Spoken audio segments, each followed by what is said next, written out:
जाति धर्म vote bank, फूट डालो राज करो की राजनीति सामाजिक विघटनकारी देश में खूनी क्रांति को जन्म देने वाली साबित होगी। देशबंधु जोशी। आजाद मंच भारत के राष्ट्रीय उपाध्यक्ष राजस्थान प्रभारी देशबंधु जोशी का वाराणसी आगमन पर आजाद मंच वाराणसी पदाधिकारी कार्यकर्ताओं द्वारा स्वागत किया गया। इस मौके पर वर्तमान आरक्षण विरोधी संगोष्ठी का आयोजन किया गया। वर्तमान आरक्षण के खिलाफ प्रत्येक समाज के गरीब को आवाज बुलंद करनी होगी। इसके साथ ही साथ पत्रकार वार्ता के दौरान जोशी ने कहा कि जब तक अमीरों से आरक्षण मुक्ति के लिए प्रत्येक समाज का गरीब आवाज नहीं उठाएगा, तब तक अमीर आरक्षण का लाभ लेते रहेंगे और गरीब होता जाएगा। मध्यम श्रेणी गरीब बनता जाएगा। गरीब समाप्ति की ओर और भूखमरी की ओर जा रहा है। उन्होंने कहा कि लोभ, लालच, फूट डालो राज करो की वोट बैंक की राजनीति देश के लिए सामाजिक विघटनकारी वक्त जानकारी साबित हो रही है। प्रत्येक समाज के गरीब को अपने अधिकार के लिए आगे आना होगा और अमीरों के आरक्षण मुक्ति और राजनीतिक आरक्षण मुक्ति, आरक्षण नहीं अमीरों को शिक्षा, स्वास्थ्य समान संरक्षण मिले गरीबों को नारा बुलंद करना होगा। उन्होंने कहा कि सभी साथियों को सवर्ण आयोग राज्य सरकार व केंद्र सरकार से आयोग गठन के लिए अपनी मांग लोगों के साथ यूपी प्रदेश के मुख्यमंत्री तक पहुंचने का प्रयास के लिए विचार विमर्श किया गया। इस मौके पर आजाद मंच भारत के वाराणसी अध्यक्ष डॉक्टर श्रवण सिंह, संगीत कलाकार सचिव मंजीत तिवारी, उत्तर प्रदेश उपाध्यक्ष मनमोहन आजाद तिवारी, सरोज कुमार महिला अध्यक्ष वाराणसी सुशील पांडे, सचिन सर्वेश पांडे राष्ट्रीय कार्यकारिणी सदस्य, ब्रह्मदेव सोशल मीडिया प्रभारी वाराणसी सहित अनेकों आजाद मंच भारत पदाधिकारी कार्यकर्ता मौजूद रहे। आज की शाम संगीत के नाम कार्यक्रम किया गया। इसके बहुत देर सायंकाल तक संगीत संध्या का आयोजन संगीत कलाकार डॉक्टर श्रवण सिंह एवं साथियों के द्वारा किया गया। अलवर संवाददाता मनीष शर्मा की उत्तर प्रदेश वाराणसी से बड़ी खबर। जय विश्व काशीनाथ। बनारस में आज मुझे आकर बहुत खुशी हुई है।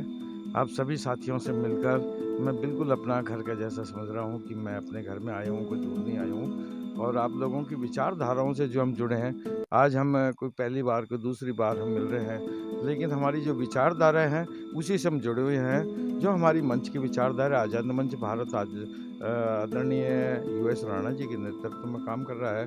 अनेकों प्रांतों में कार्यकर्ता इसके काम करते हैं और आज मैं वाराणसी आकर देख रहा हूँ कि आपका ग्रुप पहले से बहुत सक्रिय है और आज जब मैं मिला हूँ तो आप लोगों की जो विचारधारा और आपने सम्मान किया है, इसके लिए मैं आपका आभार व्यक्त करता हूँ तहे दिल से। इसी के साथ में मैं आपको छोटा मुँह बड़ी बात नहीं करना चाहता, लेकिन संदेश है आज़ाद मंच भारत की तरफ से कि अभी भाई साहब कह रहे थे हमारे अध्यक्ष जी कि जन जन तक हमारी आवाज़ पहुँचनी चाहिए। बहुत ज़रूरी है कि हमको इसको आज़ाद मंच भारत का जो मिशन है, अमीरों आरक्षण छोड़ो, जाति धर्म का भेदभाव बंद करो। तो ये जो हमारा मिशन है, आज़ादी के बाद में जितनी हिंदुत्व की जहाँ लोग बात करते हैं, हिंदू की बात करते हैं, इस जातिवादी राजनीति ने हिंदुत्व को, हमारे हिंदुस्तान को सबसे ज़्यादा नुकसान पहुंचाया है। जाति धर्म की राजनीति तुल रही है। आप देख रहे हैं उत्तर प्रदेश के चुनाव है, अपने अपने जातिगत समीकरण बना रहे हैं, कोई धार्मिक समीकरण बना रहे हैं। ये देश के लिए सामाजिक पतनकारी और देश के लिए विघटनकारी साबित होगा। ये खूनी क्रांति को जन्म देगा, इस तरह की वोट बैंक की राजनीति। तो हमको जागना होगा। जहाँ हम आरक्षण की बात करते हैं तो 70 साल में इस आरक्षण का कुछ ही सीमित परिवार हैं जिन्होंने लाभ लिया है और वो निरंतर लाभ ले रहे हैं। मैं पंचायत प्रमुख रहा हूँ, पंचायत समिति सदस्य रहा हूँ। हमारे जो BPL बनते हैं वो 5 साल में उनको लाभ लेने के बाद में BPL से हटा दिया जाता है। तो क्यों नहीं आरक्षण का लाभ ले चुके जो स्टेट पोस्ट के लोग हैं वो अपने आरक्षण क्यों नहीं छोड़ते हैं?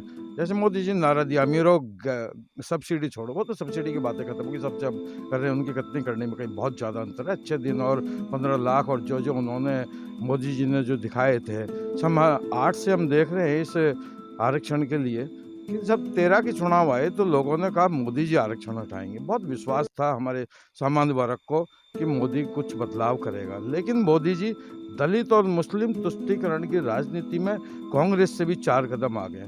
और मैं अगर पीछे जाते हम तो भाजपा सबसे ज़्यादा खतरनाक पार्टी साबित हुई है। VP सिंह के समय मिलकर इन्होंने मंडल कमीशन लागू किया और जब अटल जी आए तो इन्होंने ST SC के लिए सरकारी पदोन्नति में आरक्षण लागू किया। और अब इन्होंने मोदी शिक्षा और स्वास्थ्य में बहुत अंतर है, और शिक्षा स्वास्थ्य के नाम पर, गरीब के नाम पर सरकार में धोखा हो रहा है, और इसका निजीकरण शिक्षा और स्वास्थ्य का देश को कहीं अमीर और गरीबी को और बढ़ा रहा है। तो गरीबों को जगना होगा और अमीरों से आरक्षण मुक्ति की मांग करनी होगी। और ये आरक्षण जब ही समाप्त होगा जब प्रत्येक समाज में गरीब है तो जाति विशेष को आरक्षण क्यों, प्रत्येक समाज के गरीब को जगना होगा। और जो दलित अपना आप को कहते हैं कि हम दलित हैं, वो IAS IPS और मायावती भी आज अपना आप को दलित कहती है। ऐसे दलितों को शर्म आनी चाहिए अपना आप को दलित कहते हुए। और असली दलित वो है प्रत्येक समाज का गरीब जो सामाजिक रूप से गरीबी के कारण पिछड़ रहा है, यानी लात खाने को मजबूर है, वो है दलित। लेकिन आज इस दलित का दलितवाद बना दिया और इसका दुरुपयोग कर रहे हैं अमीर लोग और गरीबों को मूर्ख बना रहे हैं। और गरीब आज भी अपनी 2 जून की रोटी के लिए दर दर की ठोकरें खा रहा है और अमीर उसका दुरुपयोग कर रहे हैं। गरीब में इतनी हिम्मत नहीं है कि वो आरक्षण के खिलाफ आवाज़ उठाए, तो अमीर समाज के लोग, उसी समाज के लोग उसे दबाएंगे। मेरा अनुभव है, मैं रिजर्व कॉन्स्टिट्यूंसी से रहा हूँ, पूरे राजस्थान घूमा है, कई प्रांतों में मैं घूमता हूँ। लेकिन अभी गरीब को इतनी हिम्मत पैदा करनी होगी, प्रत्येक समाज के गरीब को, खास तौर से उन दलितों को जो अमीरों के दलित के नाम पर राजी हो रहे हैं। और सरकार को जगना होगा और अपनी नीतियों में परिवर्तन करना होगा। और अगर ये नीतियाँ चली तो ये दूरदर्शिता की बातें हैं कि 100 साल से ज़्यादा हमारा देश आज़ाद नहीं रहेगा और सामाजिक विघटन और खूनी क्रांति को जन्म देगा अगर इसी तरह की वोट बैंक की जाति और धर्म फूट राजनीति ढली। हमें आज़ादी के बाद स्वतंत्र अभिव्यक्ति और गुप्त मतदान जो मिला है, इसको हमने किसी जाति, व्यक्ति, पार्टी के जो आजीवन पल्ले बांध दिया, वो गुलामी का दूसरा स्वरूप है। और हम चाहते हैं कि स्वतंत्र अभिव्यक्ति और गुप्त मतदान का इस अमीरों से आरक्षण मुक्ति के लिए, वोट बैंक की जाति धर्म फूट डालो राजनीति से हटाने के लिए, देश को समाप्त करने के लिए और सामाजिक समरसता पैदा करने के लिए, सर्व सुख के लिए इसको सदुपयोग किया जाए।